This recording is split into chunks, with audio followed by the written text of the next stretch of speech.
Hi, everyone. While I was at Lulu's Meetup, I went around helping all the gals with their electrical issues in their vans and their power stations. And we also had a great Q&A session. So here's the recording of that. Good morning, everyone. So, electrical Q&A. What questions do you have for me? Hopefully I can answer them. Yeah, so the question is, do you have to unplug things so that they won't drain your power station? And the answer is it depends on the device, what you have plugged in, because some things have what's called a parasitic draw, where they're always drawing some low level energy in order to keep up their internal systems and to monitor different things going on. So it all depends on what you have plugged in. Yeah, I had two things plugged in, but is there anything on the screen that would have indicated that to me, or? The question is if there's anything on the screen that would have indicated that there's a draw going on. And that depends on the power station. Some of them, the screens will shut off after they'll time out. So unless you actually push the button again to see if there's a draw, you're not going to see it. Some of them, the screens are lit up all the time. So better to unplug if you're not using it, just to be safe. Yeah, better to unplug things if you're not going to use them. So if you turn off that area of the power station, then yes, that will completely shut off. You can leave them plugged in and you just turn off that area of the power station. But if you don't turn off the power station, that area of the power station, and you have the UPS function, which keeps it active, then those parasitic draws can happen. Yeah, if the AC power area of your power station is on, then it will drain your power station. Is anything that your power station uses to monitor itself or to keep its systems active will drain the battery. So keeping that inverter active, keeping the 120 volt area active will drain the battery. To clarify, Yeah. if you have the DC on, that will not drain it. It will drain it. So if you have the DC area active, will it drain it? It will drain it because it's constantly monitoring if there's something plugged in. It's constantly checking for that. If you're not using anything, If you're not using anything, turn it off. Right. Yeah. So DC can be either the cigarette lighter or the USB plugs. So the USB is DC? Yes, that is also DC. Yeah, so cigarette lighter plugs are kind of tricky because they don't always stay in very well. So like my refrigerator has both the DC cigarette lighter plug and an AC adapter. And when I plug the cigarette lighter one in my van, when I'm driving, it works fine. If I go to use it on my power station, it won't stay in. So I have to use the 120 volt, the household plug for my power station, and then I can use the cigarette lighter for my van. Is it a set power? Because that's what mine does. No, it's a Bouger V. Okay. Yeah, mine does the same thing. Yeah. Yeah, cigarette lighter plugs are always tricky. So you asked what we use those cigarette lighter for? Is that my cooler? Yeah, so a lot of people have the coolers, which are the cigarette lighter. Electric blankets, a lot of them are the cigarette lighter plugs. Any other part of that question? No, because I just felt like into the power strip. Oh, yeah, so you can plug the USB directly into the power station and just make sure that that area is active. Yep. Yeah. Yeah, the question is if you have a choice of using AC or DC power, like with my refrigerator, if the DC cigarette lighter worked well in my power station, would it matter if I plugged in the DC plug or the 120 volt household plug? And for most power stations, it does make a difference. Going DC to DC, so the battery in the power station is DC. So going DC to DC is easier for the power station, takes less energy for it to go DC to DC than to convert the energy from DC to AC. So there is a Bluetti, which I don't remember which one it is. I have it on my video, on one of my power videos. I'm recording this and I'll put a link to that in the description. That one actually is more efficient on AC. Yeah, for whatever reason, however they did the software, it works out better to use the AC. But in general, consider DC to DC easier and will drain your battery slower. Yeah. Yeah, so the question is about the power station turning off when you're using a refrigerator. So that's a UPS function, uninterruptible power supply function of power station. And some power stations have the UPS function and some of them don't. And if there's also, some of them have an option to turn that on. So even if they have the UPS function, it's not automatically enabled. So that UPS function keeps monitoring whether there's a draw from the refrigerator. So refrigerator, it will cool and it will get up to temperature, and then it will mostly turn off. It will have very little draw, just sort of monitoring the temperature. And that draw that it has is not enough for the power station to really detect that it's a draw that it needs to keep alive. So if you don't have the UPS function, the power station turns off. If you have the UPS function, then it continually monitors for when the fridge turns back on and wants power. Then it says, okay, I got a demand, let's ramp back up. So it all depends on your power station. It doesn't matter. No, it doesn't matter. There are power stations that are made today that don't have a UPS function. Yeah, it does not matter the age. It's completely software. Isn't it more money to get that function? No.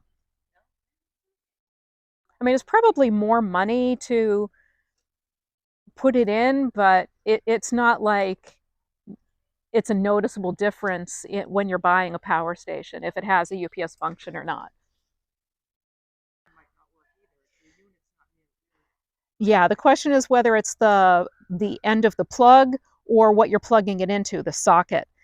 Some sockets are tighter or looser than others, so the plug might fit in there more snug and not come out. So, it could be either, I guess. Right. The DC uses less power than the AC, but it's not significant enough for me to bother doing anything about it. Yeah, so the question is, does the DC outlet, the cigarette lighter outlet in your vehicle turn off when the rest of your vehicle turns off, or does it stay active? So my van has both, and it has a cover on each one. It will either have a key photo or a battery photo. So the key photo, those outlets will turn off with the rest of the vehicle. The ones that have the battery photo stay active. So like if I want to charge my phone when I'm inside somewhere, like I'm, visiting someone and I want to keep my phone charging, I'll put it on the battery one. But if I have, let's say you have a camera system and you want to keep that active all the time, plug that into the battery one instead of the key one. So those items would drain the battery. They will drain the battery. If it's in the key one, it won't drain your battery because the whole system is shut off. If it's in the battery one, it will drain your battery. Yes. Hold on. You were next? Yes. Oh, okay. Yes. Hi, Brian. At the dash? So the question is if you get more power from the outlets based on where they are. And that is completely dependent on the vehicle. So you need to look at your manual. The question is whether the DC outlets are the same in every vehicle, and they're not. Most of them, so if you've ever investigated like a diesel heater, then you realize that the DC outlets are not all the same. Some of them are, most of them, I believe, are 10 amps. And that's why you're limited when you're charging your power stations. They charge rather slowly from the cigarette lighter outlet because you're limited to those 10 amps. Yes? Speaking of diesel heaters. Yeah. Something that doesn't. Yeah, the question is if you are buying a diesel heater. So one of the problems with the diesel heater is that, sorry, let me phrase the question. So the question is, if you're buying a diesel heater, how do you match the power station to the diesel heater? So one problem with a diesel heater is that the glow plug, when it's initializing and heating up, it requires 12 amps. And most of the cigarette lighter style outlets are capped at 10 amps. But you can buy ones that have 12 or 15 amps. You just have to look at the specs of the specific power stations that you're interested in to find one that has that higher amp plug. Thank you. Mm-hmm. So that's part of that UPS function you were talking about. Exactly. So the question was she had a refrigerator and a heated blanket, and it turned off the electric blanket, left the fridge going, and it turned off during the night, which turned the whole power station off. So when she went to use the electric blanket again, there was no power. So that is the UPS function. And like mine has a setting where I can set the UPS to be active for 4 hours or 8 hours or however long I want. So if you have an app with your power station, you may have that setting. But that is the UPS function that keeps the power station active and waiting for a draw rather than turning off to save its battery power.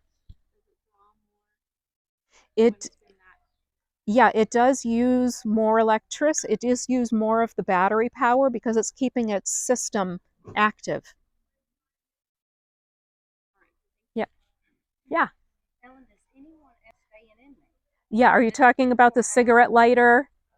Like, yeah. So cigarette lighter plugs are notoriously tricky. Yeah, so some of them are looser or tighter or shallower or deeper. So it's just really tricky getting those to match up well, which is why I use the 120 volt for my fridge on the power station and the cigarette lighter in the car. The comment was that you can get an extension cord for the cigarette lighter, and the other end of that cigarette lighter might be more compatible with what you're trying to plug into it. It may not. So the comment was that she has an extension, kind of like an extension cord, multiple port extension cord for the cigarette lighter. And in that, she has the refrigerator and a toggle switch for lights. And the lights has a monitoring light on it so you can see that it's on. And so it doesn't turn off the power station. And it could be because it has that draw, or it could be because you have the UPS function. But I don't So there has to be a minimum amount of draw for the power station to register it. And once you're above that minimum, then it won't turn off, whether you have the UPS function or not. So that light showing that it's on might be enough in combination with the low level background of the refrigerator monitoring itself. That combination might be enough for the power station to realize that it needs to stay active. Yeah, the question is about the ServoMaster power station that I use and I recommended, and whether it talks to you. And I have not had that experience. In order to connect it to the app on your phone, there's a, there's a little place on when you're looking at the ServoMaster. It's sort of on the left and up. You'll see the wireless symbol, and then there's a little hole. And if you take a paper clip or a pen or something like that and hold it in for a few seconds, that will put it into pairing mode. And then you can pair it with the app on your phone. There is an app. It's called Landbook. Yeah, I believe it's called Landbook, but I can look that up for you. Mine turn on and off fairly quickly. I push the button and like a second later, it comes on. Yeah. You have to hold that button a second? No, I just push it and like one, and that's it. And you can hear the beep, and then you'll see on the panel that AC will come on or DC will come on depending on which area you push. But when it talks to you next time, let me know what it says.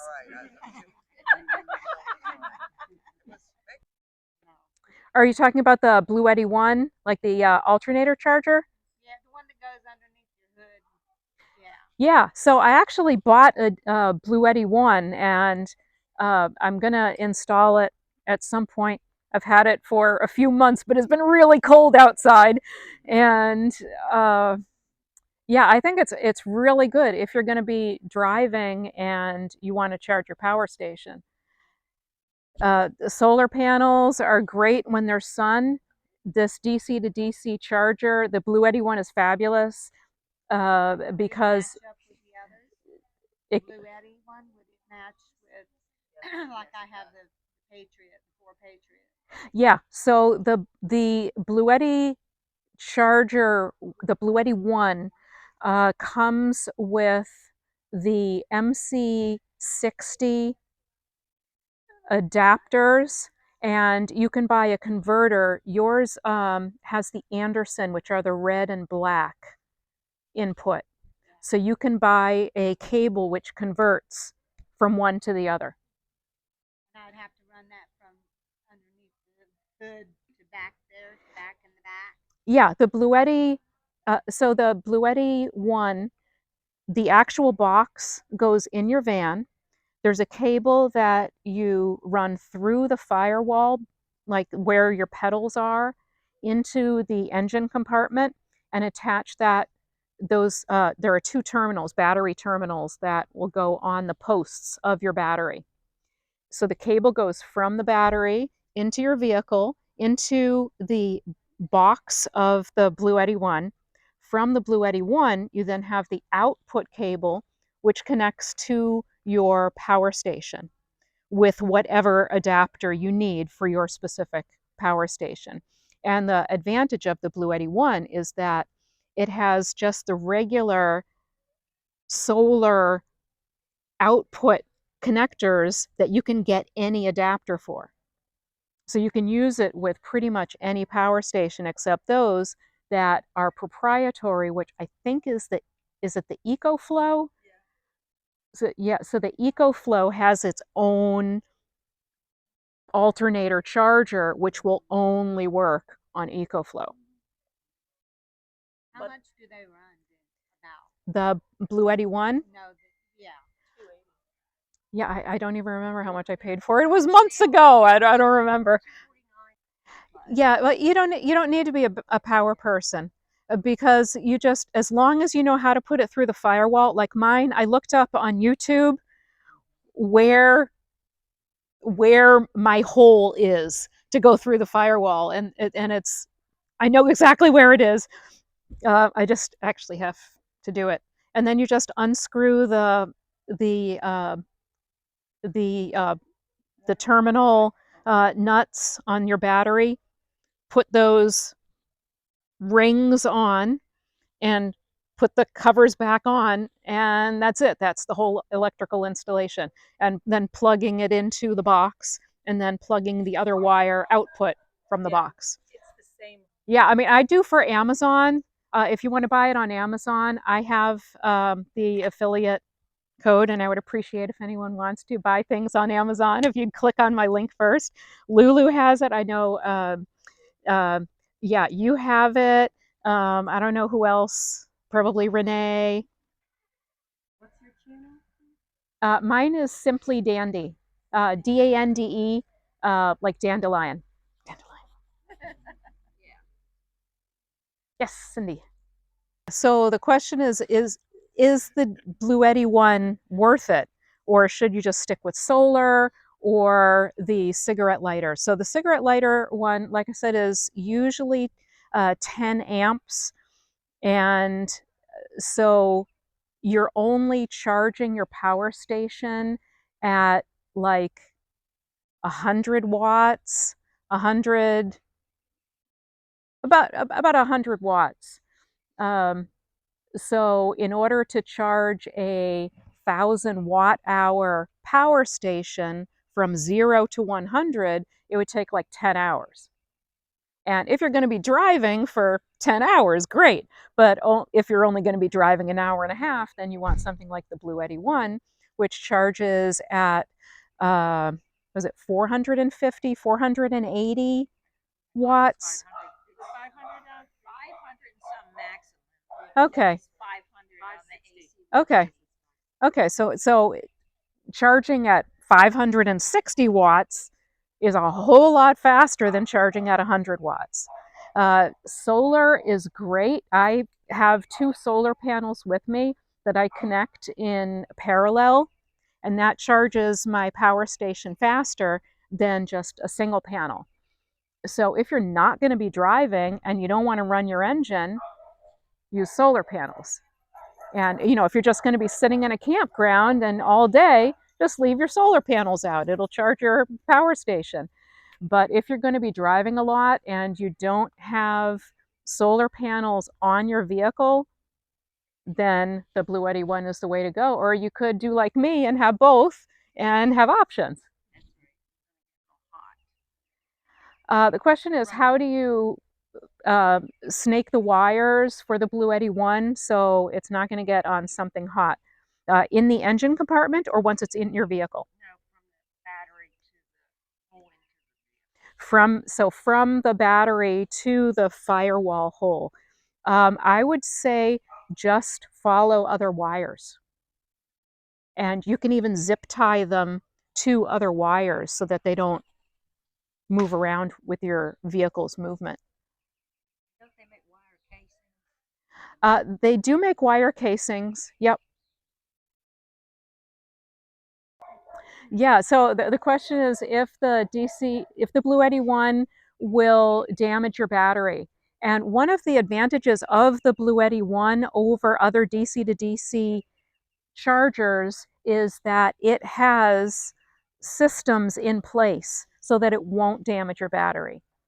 For instance, it will only turn on after your car is on and it's running for a short amount of time so that it's not a giant draw when you're trying to do the starter and the inverter and everything else. It will wait and then turn on. And when you turn off your vehicle, it turns off. It doesn't continue to draw power. So the Bluetti One, it is great for protecting your battery. Yes. Feedback on that. Yeah, so the question is about the charging cycles, it's called, and battery optimization. So it is recommended that for the longest lifetime of the battery that you keep it between 20 and 80%. So when it gets down to 20%, charge it up to 80 and then stop, and then use it until it gets back down to 20 and then charge it again. So every battery has a number of cycles in its lifetime. And depending on the chemistry of the battery, the lithium ion has fewer charging cycles that it can do, and lithium iron phosphate has more charging cycles. So I believe the lithium ion is only up to like 1,500 or 2,000 charging cycles, and the lithium iron phosphate, I think, is closer to 3,500 to 5,000, depending on the battery management system, how it's set up. And the charging cycle is going from 0 to 100%, however you get there. So let's say you use 50% one day and 50% the next day. That's a complete cycle, even though you only used 50%. The 50% and 50% is 100%. And charging it again is a complete cycle.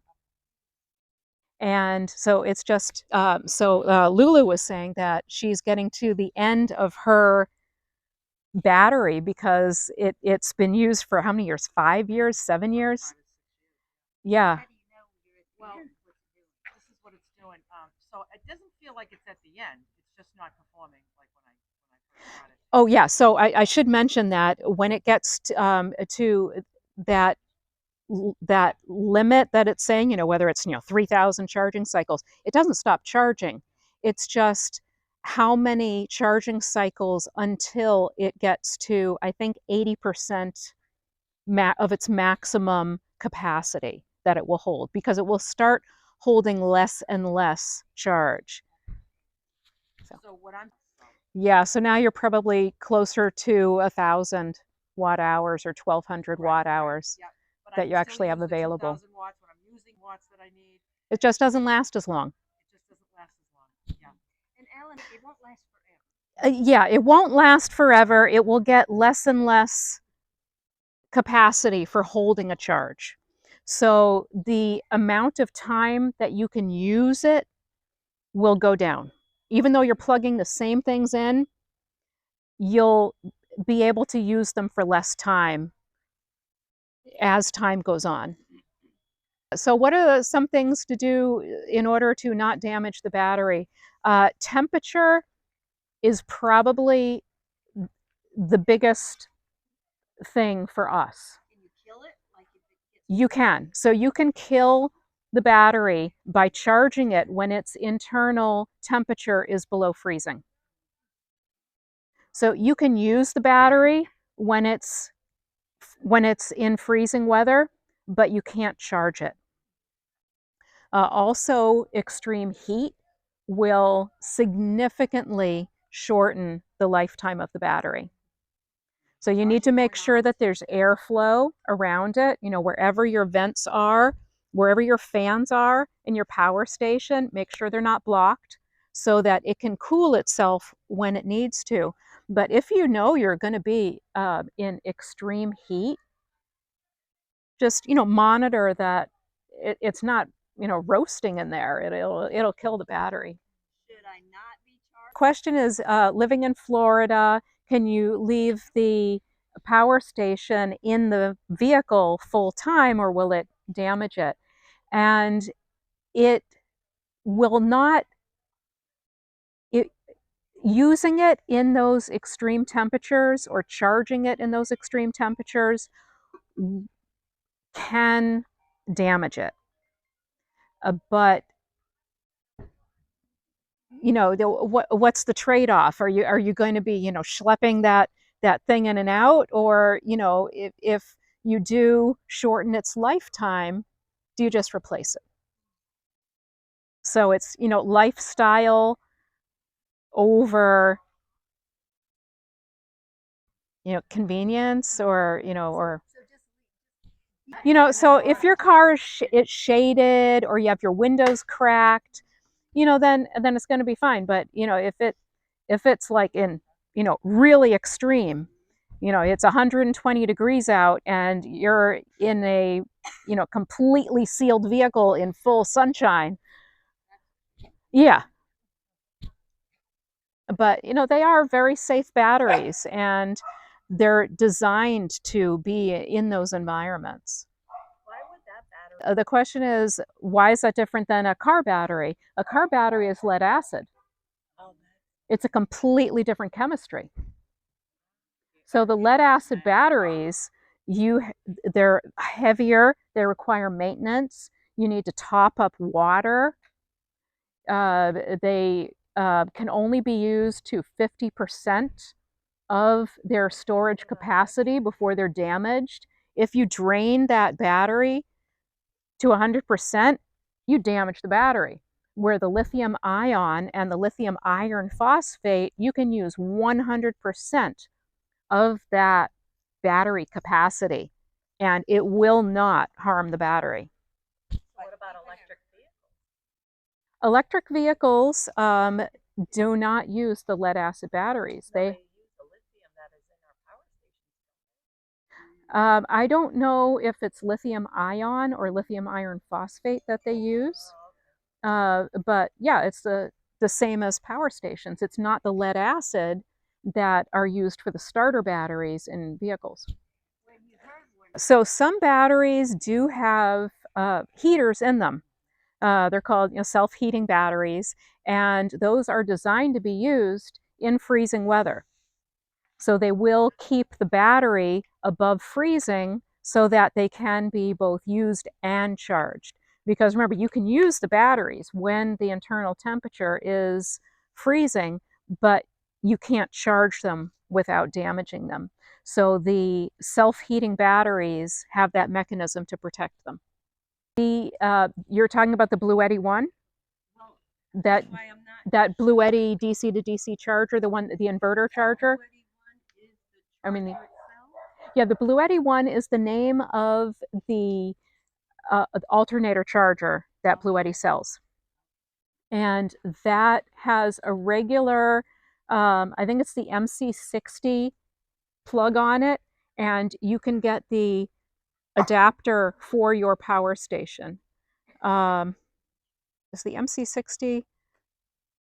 I don't remember which plug it has, but yeah, the Bluetti one, that alternator charger, is good for any power station that takes either the yellow input or the red and black input, or yeah, or if it has a DC, that round single one. It will work with either the DC, the round single, like barrel looking one, or the red and black, or the double yellow. So the question is whether the power stations or batteries are safe to use inside the vehicle, or whether they give off gases or other things.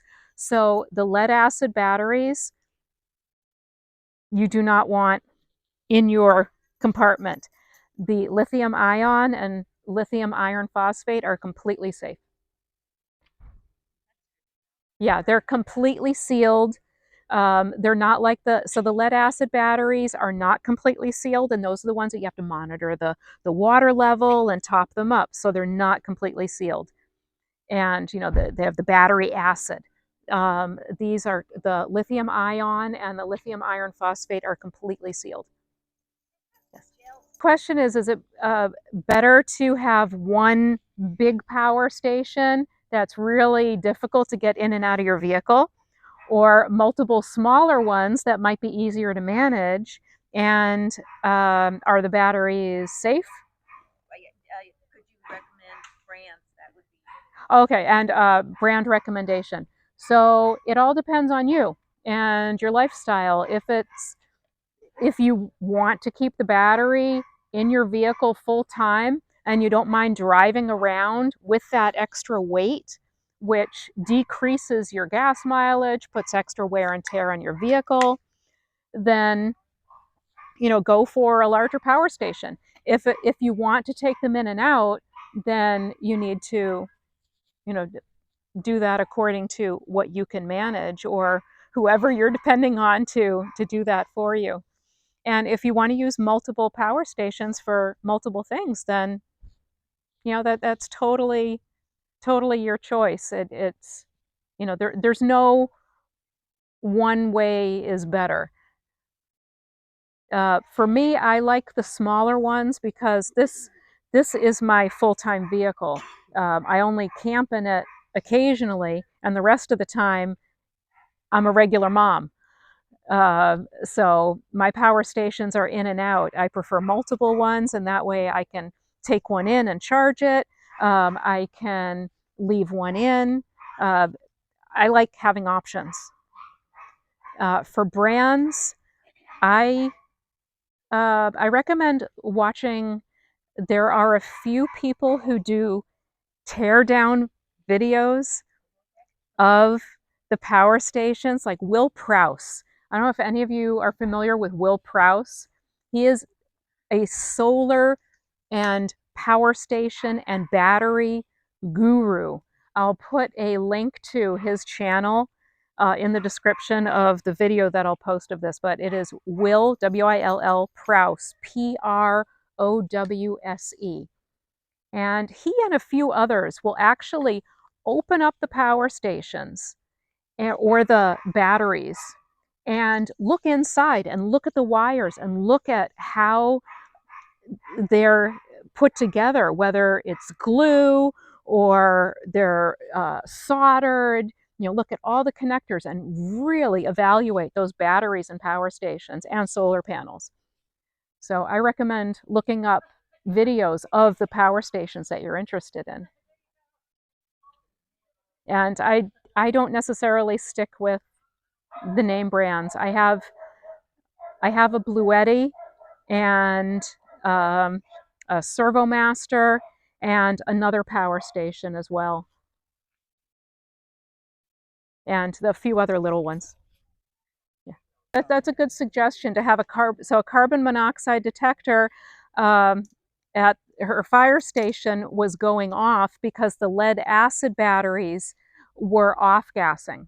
So even if you're not running a propane heater or something, so you wouldn't think that you would need a carbon monoxide detector, having it in your vehicle is a good idea.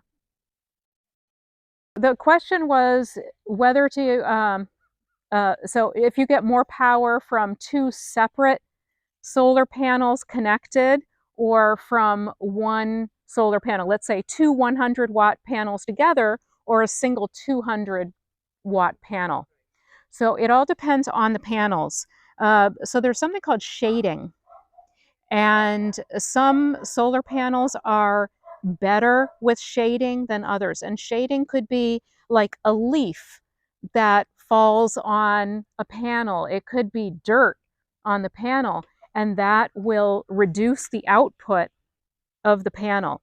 And some solar panels have anti-shading technology, so they have like more areas that are available to output. So think of the old Christmas lights. The old ones, if one bulb was out, the whole string was out.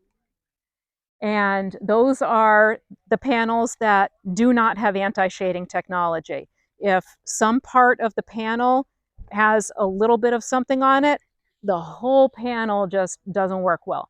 And the ones that have the anti-shading technology, it's like the new Christmas lights where it just bypasses that area and the rest of the string lights are active.